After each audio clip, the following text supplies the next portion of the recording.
بسم اللہ الرحمن الرحیم۔ اعوذ باللہ من الشیطان الرجیم، بسم اللہ الرحمن الرحیم۔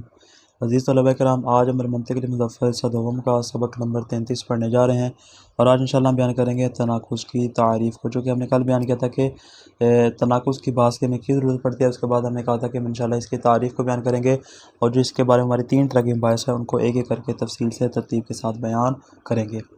آج بیان کریں سب سے پہلے تعریف کو، کہ تناقض کی تعریف کیا ہے، اور اس کے بعد انشاءاللہ تناقض سے مربوط جتنے مسائل ہیں ان کو مکمل تفصیل سے بیان کریں گے۔ تناقض فرماتے ہیں تعارض، تزاحم اور تداخل کی طرح ہی باب تفاعل کا صیغہ ہے، یعنی جس طرح ہم تعارض کا معنی کرتے ہیں، تزاحم کا معنی کرتے ہیں، تداخل کا، وہی معنی بے عینی ہم تناقض کا بھی کریں گے۔ یعنی کس اعتبار سے، یعنی ہمیں یہ معلوم ہو جائے گا جس طرح تعارض 2 چیزوں کے درمیان ہوتا ہے، تزاحم 2 چیزوں کے درمیان ہوتا ہے، تداخل 2 چیزوں کے درمیان ہوتا ہے، تضاد 2 چیزوں کے درمیان ہوتا ہے، بے عینی ویسے ہی جو تناقض ہوتا ہے وہ ہمیشہ 2 چیزوں کے درمیان واقع ہوتا ہے۔ اس لیے کہ شیء واحد کے لیے یہ جتنے بھی عناوین یہاں پہ بیان ہیں ان میں سے کوئی بھی ایک ممکن نہیں ہے، بلکہ سارے کے سارے محال ہے۔ کبھی خود ایک چیز اپنے آپ سے متعارض نہیں ہوتی، کبھی ایک چیز کا خود اپنی ذات سے تضاحم نہیں ہوتا۔ فرماتے اسی طرح جو تناقض ہوتا ہے، تناقض ہمیشہ کسی دوسری چیز کے ساتھ ہوتا ہے، کبھی اپنی ذات کے ساتھ تناقض نہیں ہو سکتا، بلکہ ہمیشہ اس کو اپنے غیر سے ہی قیاس کیا جائے گا اور اسے نسبت دی جائے گی۔ مثال کے طور پہ فرماتے ہیں ہمارے سامنے سیاہی اور سفیدی آتی ہیں، دونوں کے آپس میں ایک دوسرے کے ساتھ متضاد ہیں۔ یعنی کیا مطلب، یعنی دونوں ایک جسم میں جمع نہیں ہو سکتی۔ ہم یہ نہیں کہہ سکتے سیاہی کا سیاہی کے ساتھ تضاد ہے، سفیدی کا سفیدی کے ساتھ تضاد۔ فرماتے ہیں نہ، ان کا تو آپس میں تضاد نہیں ہے، بلکہ سیاہی کا سفیدی سے اور سفیدی کا سیاہی سے تضاد ہوگا۔ اسی طرح ہم کہتے ہیں خبر ثقہ اور کسی عام شخص خبر کے درمیان تعارض واقع ہوتا ہے، 2 چیزیں ہیں یہاں پر جن میں تعارض واقع ہو۔ اسی طرح ہم کہتے ہیں کہ فلاں قضیہ کا کسی دوسرے قضیہ کے ساتھ تناقض ہوتا ہے، اس طرح کہ نہ دونوں ایک جگہ پہ جمع ہو سکتے ہیں اور نہ ہی دونوں ارتفاع کر سکتے، جس کو ہم نے کل بیان کیا تھا کہ اجتماعی نقیضین بھی محال اور ارتفاعی نقیضین بھی محال ہوگا۔ آگے مصنف بیان فرماتے ہیں کہ ہم نے مباحث الفاظ میں اس بات کو بیان کیا تھا کہ متناقضان ایسے 2 امر ہیں کہ جن میں سے ایک امر وجودی اور دوسرا امر عدمی ہوتا ہے، اور دونوں کے درمیان منافرت اور معاندت پائی جاتی ہے، یعنی دونوں ایک جگہ پہ جمع نہیں ہو سکتے۔ اس بات کو ہمیں مباحث الفاظ میں ابتدائی ابحاث میں اس کو بیان کیا تھا۔ فرماتے پس اگر دقت نظر سے دیکھا جائے تو متناقض ہمیشہ ایک قضیہ منفصلہ حقیقیہ ہوتا ہے کہ جو مانعۃ الجمع بھی ہو سکتا ہے اور مانعۃ الخلو بھی ہو سکتا ہے۔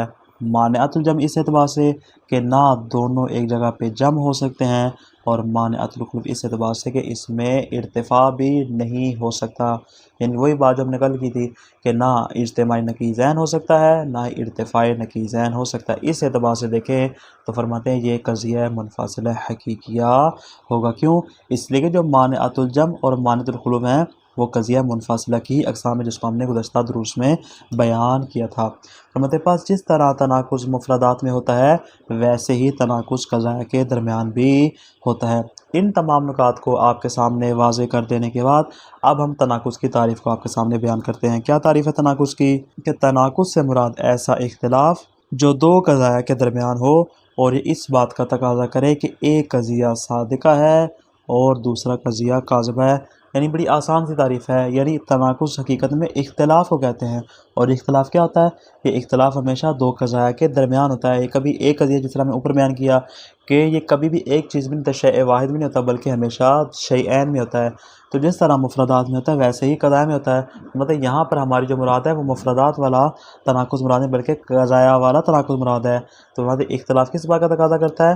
کہ ایک قضیہ صادقہ ہے، دوسرا کاذبہ ہے۔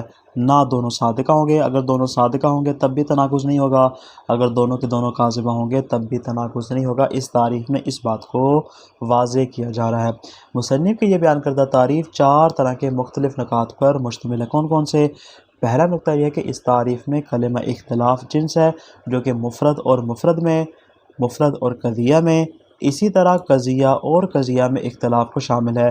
یعنی ایک طرف مفرد ہو، دوسری طرف مفرد ہو، مفرد کا مفرد کے ساتھ تناقض، مفرد کا قضیہ کے ساتھ تناقض، اور قضیہ کا خود قضیہ یعنی بین القضایا جو تناقض ہوتا ہے، بین القضیتین فرماتے ہیں وہ بھی یہاں پر، یعنی ہم نے اختلاف جب کہہ دیا تو مفردات کی بھی تمام اقسام اور قضایا کی بھی تمام اقسام اختلاف کی ہیں وہ ساری کی ساری اس میں شامل ہو جائیں گی۔ اور یہ بات آپ کو معلوم ہے کہ جنس جو ہوتی ہے اس میں سارے کے سارے افراد شامل ہوتے ہیں، اور بعد میں جو فصلیں آتی ہیں وہ کیا کرتی ہیں، اس کو افراد کو نکال کر تعریف کو جامع اور معنی کر دیتی ہیں۔ مطلب یہ تو ہو گیا پہلا نقطہ۔ دوسرا نقطہ کیا فرماتے ہیں، آپ نے تعریف میں غور کیا کہ وہاں پہ ہے کلمہ فی القضیتین، فی القضیتین وہاں پر موجود ہے۔ کیا مراد ہے؟ فرماتے ہیں یہ جو فی القضیتین ہے حقیقت میں یہ پہلی فصل ہے جو کہ مفردات کے اختلاف کو خارج کرتی ہے، یعنی ایسا اختلاف جو دو قضایا کے درمیان ہے۔ کیا مطلب؟ یعنی جو مفردات والا اختلاف ہوگا وہ یہاں ہماری مراد نہیں ہوگی، پس مفردات کا جو اختلاف ہے، مفردات کا جو تناقض ہے وہ یہاں سے خارج ہو جائے گا۔ تیسرا نقطہ یہ ہے کہ کلمہ لذات ہی اس لیے بیان ہوا کیونکہ قضایا کے درمیان کبھی تنافی عرضی بھی ہوتی ہے، یعنی ہم نے کہا کہ تنافی لذات ہی ہونی چاہیے، یعنی اس کی ذات، جس کو ہم نے ابتدا میں بیان کیا تھا کہ تنافی یا ذاتی ہوتی ہے، تنافی عرضی ہوتی ہے۔ مطلب یہاں جو ہماری مراد ہے وہ تنافی ذاتی مراد ہے، تنافی عرضی مراد نہیں ہے۔ تنافی عرضی میں کیا ہوتا ہے کہ جس کا عامل امر خارجی ہوتا ہے، پس جو اس طرح کی تنافی عرضی ہوتی ہے چونکہ اس میں کلیت موجود نہیں ہوتی اور ہر حال میں اس کا ایک قاعدہ موجود نہیں ہوتا کہ اگر ایک صادقہ ہو دوسرا ہر حال میں کاذبہ، فرماتے نا وہاں پر یہ قاعدہ کلیت موجود نہیں ہوتا، بلکہ کبھی ایسا ہوتا ہے کہ پہلا صادقہ ہو دوسرا کاذبہ ہو، دوسرا صادقہ ہو پہلا کاذبہ ہو، دونوں صادقہ ہو سکتے ہیں، یہ بھی امکان ہے، دونوں کے دونوں کاذبہ ہوں، اس بات کا بھی امکان موجود ہوتا ہے۔ اگرچہ یہاں پہ ہم نے تمام مثالوں کو بیان کیا، لیکن آپ کے لیے بات واضح ہو چکی ہوگی کہ چونکہ اس میں کلیت نہیں ہے، کہ معیار نہیں ہے اس میں تنافی عرضی میں کہ ہر حال میں پہلا صادقہ دوسرا کاذبہ یا دوسرا صادقہ پہلا کاذبہ ہو۔ مثال جیسے کل انسان حیوان، ہر انسان کے حیوان ہے، اور لا شیء من الانسان بے حیوان، فرماتے دو قضاء ہیں کہ ان میں آپ دیکھیں تو غور کریں تو یہاں پر تنافی اگرچہ پائی جاتی ہے، جو دوسرا قضیہ ہے وہ پہلے قضیے کے ساتھ اور جو پہلا قضیہ ہے وہ دوسرے قضیے کے ساتھ منافات رکھتا ہے، اگرچہ ان میں تنافی ہے لیکن ان میں تناقض نہیں۔ کیوں؟ کل انسان حیوان، یہ قضیہ کیا ہے؟ یہ قضیہ صادقہ ہے۔ لا شیء من الانسان بے حیوان، انسان میں سے کوئی چیز بھی حیوان نہیں ہے، فرماتے ہیں کہ یہ والا قضیہ کاذبہ ہے، پہلا والا قضیہ صادقہ ہے، دوسرا قضیہ کاذبہ ہے، لیکن اس کے باوجود یہاں پر تناقض نہیں ہے۔ تناقض کیوں نہیں ہے؟ اس لیے کہ ان میں جو موضوع ہے وہ محمول سے اخص ہے۔ انشاءاللہ ہم آگے بیان کریں گے کہ موضوع اور محمول میں اتحاد ہونا چاہیے، چونکہ یہاں پر موضوع اور محمول میں اتحاد نہیں پایا جاتا، لہٰذا اس اعتبار سے یہاں پر فرق آ جائے گا۔ یہ ہوگا تیسرا نقطہ۔ چوتھا نقطہ یہ ہے کہ اس تعریف کی دوسری فصل جو ہم نے بیان کی کہ ان تکون احداہما صادقۃ والاخری کاذبہ، کہ ان میں ایسا اختلاف پایا جائے جس اختلاف کی وجہ سے ایک قضیہ صادقہ ہو اور دوسرا قضیہ کاذبہ، فرماتے یہ فصل فقط اور فقط تناقض کو شامل کرتی ہے، اس کے علاوہ تضاد اور تداخل وغیرہ کو خارج کر دیتی ہے۔ وجہ اس لیے کہ ان میں یا صرف اجتماع محال ہوتا ہے، ارتفاع ممکن ہوتا ہے، یا فقط ارتفاع محال ہوتا ہے لیکن اجتماع ممکن ہوتا ہے۔ جس طرح ہم نے کہا تھا جو مانعۃ الخلوف کا سالبہ ہے یا مانعۃ الجمع کا سالبہ ہے، کہ جس میں کیا ہوتا تھا کہ یا اس میں موجبہ کا برعکس ہو جاتا تھا، فرماتے یہاں پر بھی ایسا ہی ہے کہ جو تضاد ہے یا تداخل ہے یا اس طرح کے جو دیگر عناوین ہیں، فرماتے وہاں پر یا تو فقط اجتماع محال ہے یا فقط ارتفاع محال ہے، لیکن فرماتے یہ جو ہم نے تعریف بیان کی یہ سارے کے سارے افراد خارج ہو گئے اور اس نے فقط تناقض کو شامل کر دیا۔ کیوں؟ اس لیے کہ فقط اور فقط متناقضین ہی ہوتے ہیں کہ جہاں اجتماعی نقیضین بھی محال ہوتا ہے اور ارتفاعی نقیضین بھی محال ہوتا ہے۔ تعریف التناقض قد عرفت فی ما سبق المقصود من التناقض الذی هو احد اقسام التقابل، فرماتے آپ یہ بات پہلے جان چکے ہیں۔ اشارہ کس کی جانب ہے؟ مباحث الفاظ کی جانب، حصہ اول کی جانب۔ فرماتے حصہ اول میں آپ اس بات کو جان چکے ہیں کہ تناقض سے مراد کیا ہے؟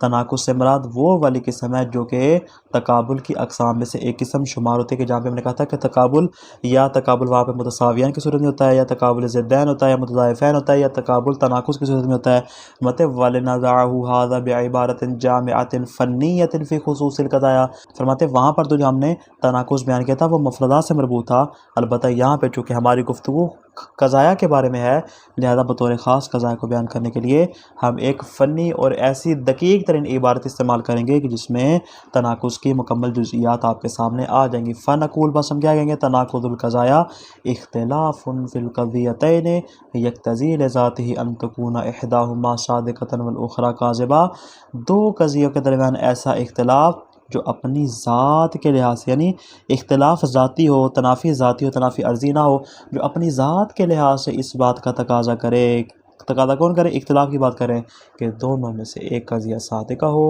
اور دوسرا قضیہ کاذبہ ہو۔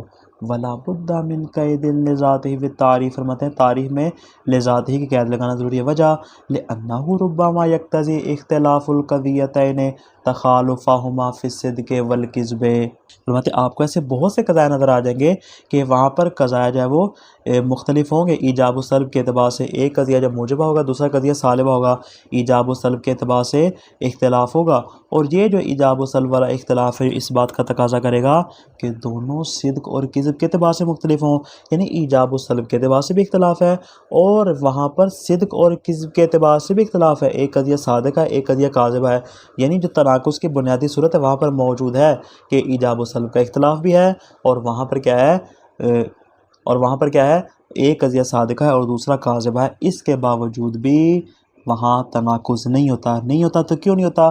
اس لیے کہ ولیکن لا لذات الاختلاف، وہاں جو اختلاف ہوتا ہے وہاں جو تنافی ہوتی ہے تنافی ذاتی نہیں ہوتی بل امر آخر بلکہ تنافی عرضی ہوتی ہے، مثال جیسے کل انسان حیوان ولا شیء من الانسان بحیوان، فرماتے ہیں یہاں پر کیا ہے پہلا قضیہ موجبہ ہے دوسرا قضیہ سالبہ ہے، پہلا قضیہ صادقہ ہے دوسرا قضیہ کاذبہ ہے، تناقض ہو سکتا ہے لیکن اس کے باوجود تناقض کیوں نہیں ہے؟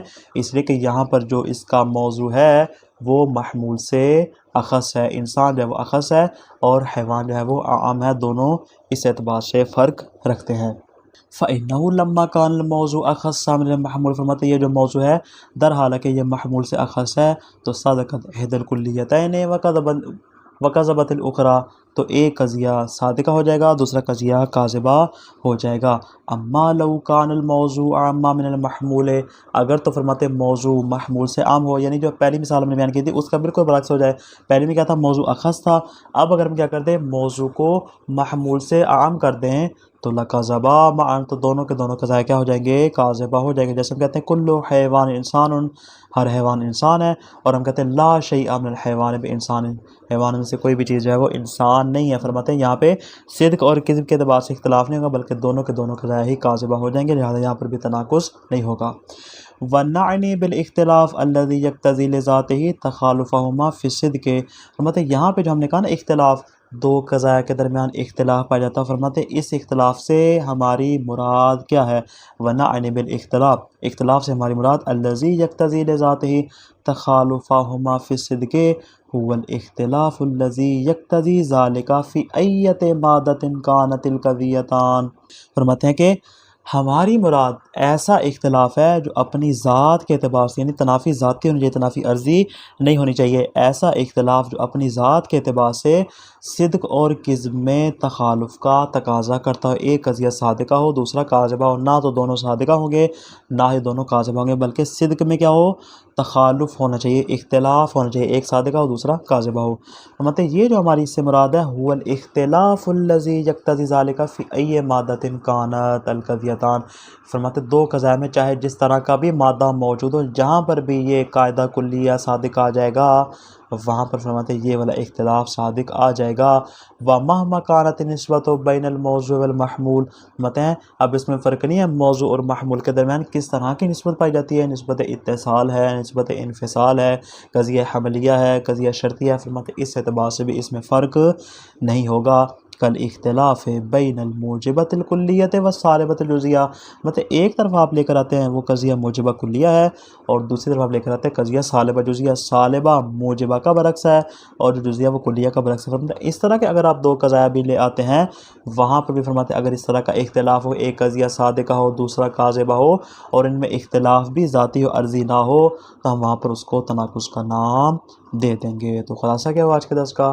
تناقض ہمیشہ دو چیزوں میں واقع ہوتا ہے اور شیء واحد میں محال ہوتا ہے۔ تناقض سے مراد وہ اختلاف ہے جو دو قضاء کے درمیان ہوتا ہے، اس طرح کہ ان میں سے ایک قضیہ صادقہ ہو اور دوسرا قضیہ کاذبہ ہو۔ اس تعریف میں چار نکات قابل غور ہیں، کون کون سے؟ ایک ہے اختلاف، فرماتے اختلاف جنس ہے جو مفرد اور مفرد کا تناقض، مفرد اور قضیہ کا تناقض اور قضیہ کے تناقض کے اختلاف کو شامل، یعنی سارے کے سارے افراد کو شامل ہو جائے گا، البتہ جو بعد میں دو فصلیں آئیں گی وہ اس کو جدا کر دیں گی۔ بین القضیتین پہلی فصل ہے جو کہ مفردات کے تناقض کو خارج کر دیتی ہے، یعنی اس میں فقط اور فقط قضیے کا تناقض شامل ہوگا، مفردات کا تناقض اس سے خارج ہو جائے گا۔ لذاتی کیسے؟ تنافی عرضی خارج ہو جائے گی، یعنی جو تنافی ذاتی ہے وہ فقط اس میں موجود ہوگی، جو تنافی عرضی وہاں سے خارج ہو جائیں گی۔ اور فرماتے ہیں یہ جو ہم نمبر 4 پہ بیان کر رہے ہیں یہ کیا ہے؟ اس کی دوسری فصل ہے، بین القضیتین پہلی فصل ہو جائے گی، اور یہ جو ہم نے کہا کہ ایک کے صادقہ ہونے سے دوسرے کا کاذبہ ہونا لازم ہو، فرماتے ہیں یہ تناقض کا خاصہ، یعنی یہ اس کی دوسری فصل ہو جائے گی۔ کیوں؟ اس لیے کہ اس میں صرف اور صرف اجتماع اور ارتفاع محال ہوتا ہے، جبکہ تضاد اور تداخل وغیرہ میں کیا ہوتا ہے؟ وہاں پر بعض مقامات ایسے ہیں کہ آپ کو اجتماع ممکن نظر آئے گا لیکن ارتفاع ممکن نظر نہیں آئے گا۔ اس طرح اگر ارتفاع ممکن ہوگا تو وہاں پر اجتماع ممکن نہیں ہوگا۔ فرماتے ہیں نا، یہ خاصہ فقط اور فقط تناقض کا ہے کہ اس میں اجتماع بھی محال ہوتا ہے اور اس میں ارتفاع بھی محال ہوتا ہے۔ والسلام علیکم ورحمۃ اللہ وبرکاتہ۔